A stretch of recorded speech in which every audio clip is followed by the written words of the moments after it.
bulutların gökyüzünü kapladığı ancak ilerleyen saatlerde güneşin açacağına yürekten inandığımız bir havadan, İstanbul'dan 23 Nisan sabahından herkese günaydın, iyi pazarlar. Türkiye'nin ilk ulusal bayramı olan 23 Nisan Ulusal Egemenlik ve Çocuk Bayramımız kutlu olsun. Dünyanın hiçbir yerinde eşi benzeri görülmemiş bir örnekle çocuklara bayram armağan eden tek lider Gazi Mustafa Kemal Atatürk'ü saygı, minnet ve özlemle anıyoruz. Bu ülkede yaşayan bir vatandaş olarak insan 40 yaşını geçse bile her 23 Nisan'da yeniden heyecanlanıyor, yeniden umutlanıyor ve atasının sözünü asla aklından çıkarmıyor. Umutsuz durum yoktur, umutsuz insan vardır. Ben umudumu hiçbir zaman yitirmedim. Umutla kayda başladığımız 23 Nisan gününde ilk öğünümüz için bugün keto poğaça yapıyoruz. Takip edenler hatırlayacaklar. Kanalı açtığım günden itibaren ilk 500 aboneyi gördüğümüzde bir tarif yapmıştım. Bir tatlı tarifi ve dedim ki her kırılımda size başka bir tarif yapayım. Çok kısa bir süre içerisinde de 1000 aboneye ulaşınca yine geleneksel yaptığımız Instagram'da hikayeler bölümünde tercihi size bıraktım. Bir anket yaptık. Dedim ki tatlı tarifimi yapayım, tuzlu tarifimi yapayım. Tuzlu seçildi. Tuzluda da 2 alternatif sundum. Dedim ki poğaça mı yapayım yoksa böyle bildiğimiz kandil simidine benzer susamlı kraker tarzı bir şey mi yapalım dedim. Poğaçayı seçtiniz. Onun için bugünkü bölümde sizlere keto poğaça tarifi yapıyorum. Önümüzdeki dönemde abone sayılarının kat kırılımlarında yine aynı şekilde ilerleyeceğiz. Bir sonraki tarifi 2000 aboneye ulaştığımızda yapacağım ve tercihi yine size bırakacağım. Ancak o zamana kadar araya bir tarif daha ekleyeceğiz. Bu tarif kefir tarifi. Çok mesaj geliyor, çok soruluyor. Kefiri nasıl yapıyorsun, nasıl içiyorsun, nerelerde kullanıyorsun gibi. Ben asla piyasadan kapalı ambalajda kefir alıp tüketmiyorum. 2016 senesinden beri asla. Her zaman kendim mayalıyorum. Süt bölümünde detaylarıyla bahsettiğim gibi jersey sütle mayalıyorum. Ancak tüm prosesini ve nasıl yaptığımı başlı başına bir bölüm çekerek anlatacağım. Bugünkü tarifte kullanacağımız malzemelerin içeriği tamamen ketojenik beslenmeye uygun malzemeler. Belki elinizin altında her zaman bulundurduğunuz malzemeler olmayabilir. Keza ben de ketojenik beslenmeye ilk başladığım zamanlarda benim de dolabımda olan malzemeler değildi. Daha sonradan yavaş yavaş alıp saklamaya başladım.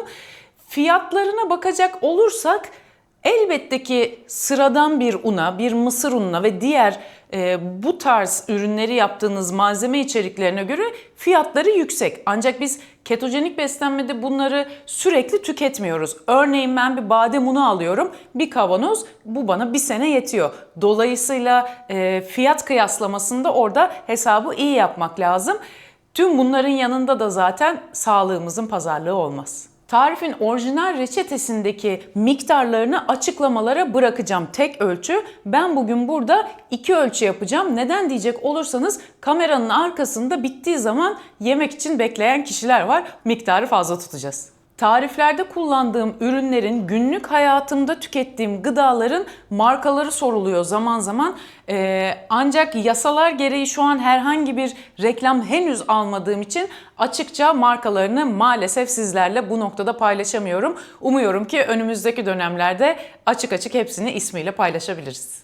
Malzemelerimiz eritilmiş tereyağı, lor peyniri, yumurta, krema, maydanoz, lupin unu, badem unu, besin mayası, karnıyarık otu tozu ve karbonat. Tarifi yapmaya başlamadan önce malzemelerin içerikleriyle ilgili bir konuşalım istiyorum.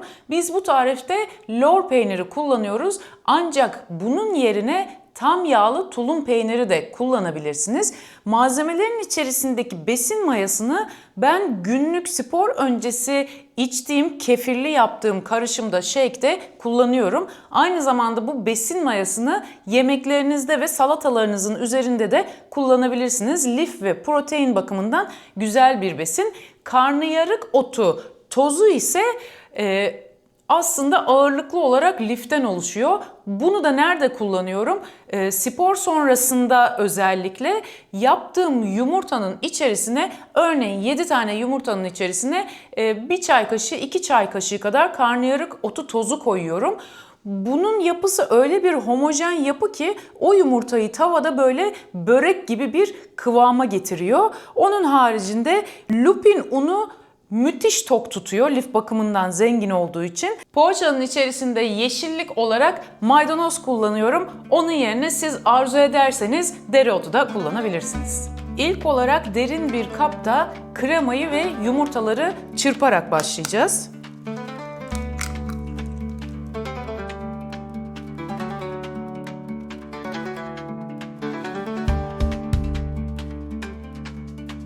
Yumurtaları ve kremayı homojen bir şekilde karıştırdıktan sonra tüm malzemeleri ekleyip karıştıracağız ve tepsiye dizeceğiz.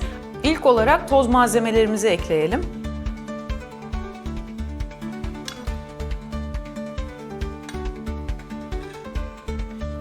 Maydanozu ilave ediyorum. Lor peyniri, eritilmiş tereyağı, ben burada sade yağ kullandım. Arzu ederseniz siz de tercih edebilirsiniz. Poğaçayı ağzınıza attığınız zaman o kıyır kıyır olma özelliğini veren şey sirke. Ben sirke de kullanıyorum. Sizin damak zevkinize kalmış. Arzu ederseniz siz de kullanabilirsiniz.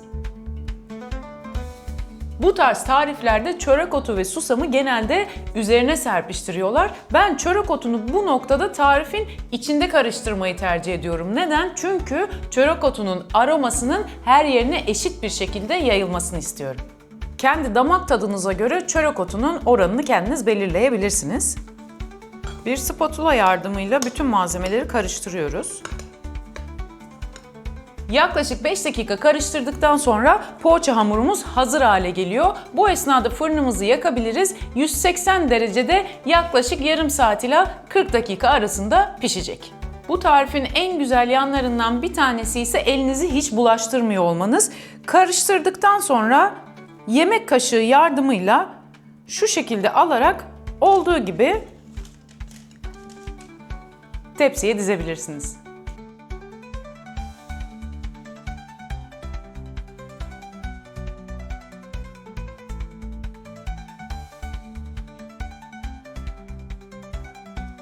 Tepsiye dizdiğimiz poğaçalarımızı fırına vermeden önce en son işlem olarak üzerine susam serpiştiriyoruz. Arzu ederseniz burada yine çörek otu da ilave edebilirsiniz. Haşhaş kullanabilirsiniz. Damak zevkinize göre size kalmış. Poğaçalarımız pişmek üzere hazır.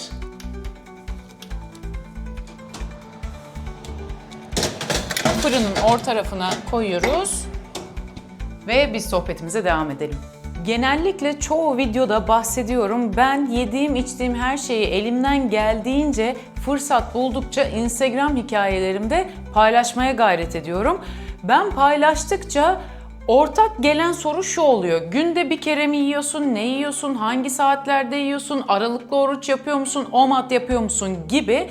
Poğaça pişerken bu esnada size bunlardan bahsetmek istedim. Aslında benim beslenmem gün akışına göre değişiyor. Evin içerisinde olduğum bir günü baz alalım. Uyanıyorum, uyanır uyanmaz kahvemi içmiyorum. Kurşun geçirmez kahve, yağlı kahvemi, KGK'mı içmiyorum. Minimum 1 saat aradan süre geçmesini bekliyorum. Süre geçtikten sonra kahvemi içiyorum ve üzerine minimum bir 2-3 saatlik zaman dilimi ekliyorum. Yaklaşık saat 12-1 gibi kendime bir spor öncesi shake yapıyorum kefirle. Bunu kefir için çektiğim bölümde daha da detaylandıracağım. Ayrıca açıklamalara linkini bırakırım. Bir Reels çekmiştim. Oradan da bakabilirsiniz. Shake'imi içtikten sonra bir 45 dakika ile 1 saat arası bekliyorum sindirilmesi için. Sporumu yapıyorum. Ve sporumu yaptıktan sonra da genellikle 7-8 yumurtadan oluşan, yanında bol salata olan, o salatanın içerisinde renkli salata malzemeleri olan işte kırmızı lahana gibi, kapya biber gibi bir öğün hazırlıyorum ve yaklaşık saat 4-5 civarında bitiriyorum. Şimdi buna baktığımız zaman ne oldu? KGK içtim. Öğün yerine geçiyor, yani kan şekerimizi yükselttiği için o shake'te ilk öğünümü spor öncesi tükettim. İkinci ve son öğünümü de spor sonrası tükettim. Evin içerisinde geçirdiğim bir günde genellikle bu şekilde besleniyorum. İşe gittiğim günlerdeki öğün içeriklerine bakalım şimdi. Sabah yine KGK ile başlıyorum. Öğle saatinde saat 12-1 gibi ilk öğünümü tüketiyorum. O öğünün içerisinde mutlaka salata oluyor. Onun yanında da genellikle bir zeytinyağlı veyahut da kış aylarındaysak sıcak bir sebze yemeği tercih ediyorum. İşten çıkmadan önce saat 4-4.30 civarında bir shake hazırlıyorum kendime, yanımda götürdüğüm. Onu içiyorum. Eve geldiğimde sporumu yapıyorum. Sporumu yaptıktan sonra genellikle yine 6-7 yumurta yiyip günü kapatıyorum. Aynı şekilde işe gittiğim günün spor yapmadığım versiyonuna bakacak olursak sabah KGK aynı, öğlen öğünü yine aynı, akşam öğünü yerine sadece işten eve giderken kefir içiyorum ve günü o şekilde sonlandırıyorum. O saatten sonra bir şey yemiyorum. Aradaki fark şu oluyor. Spor yaptığım için spor sonrasında kasları beslemek adına protein almam gerektiğinden saat biraz kayıyor. Yani 8 civarına doğru en son öğünü yemiş oluyorum.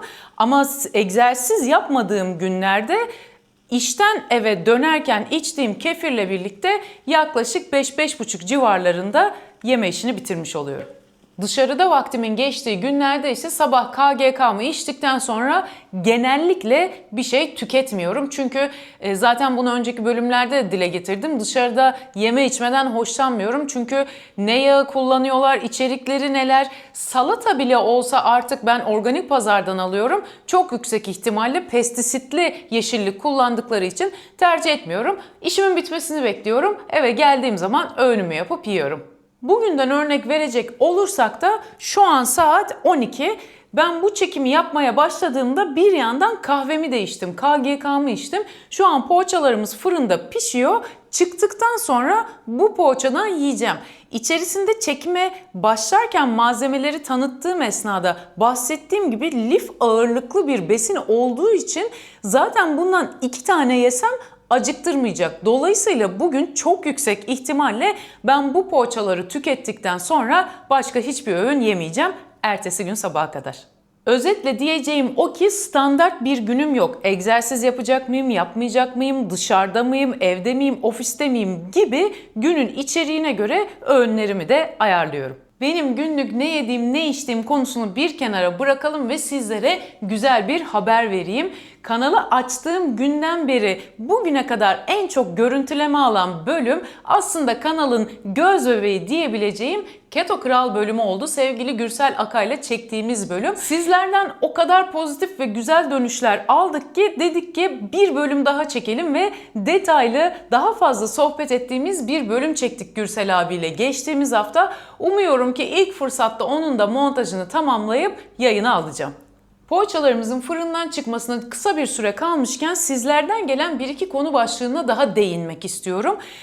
Geçenlerde biri mesaj atmıştı. İşte bazı Avrupa ülkeleri, Çin gibi ülkelerde işte makarna, şarap, pirinç tüketimi çok yüksek ama buna nazaran o toplumlar zayıf. Neden?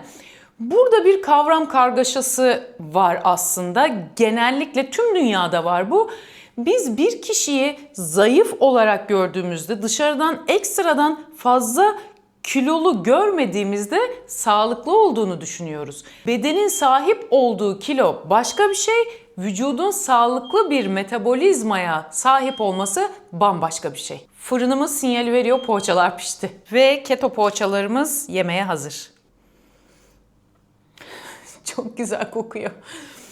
Keşke kokuyu da aktarım yapan bir teknoloji çıkmış olsa. Bunu bir önceki tarifte yaptığımız gibi evde yemeyeceğiz. Bugün bayram. Hadi gelin dışarı çıkalım, bir hava alalım, şu poğaçanın tadına bakalım.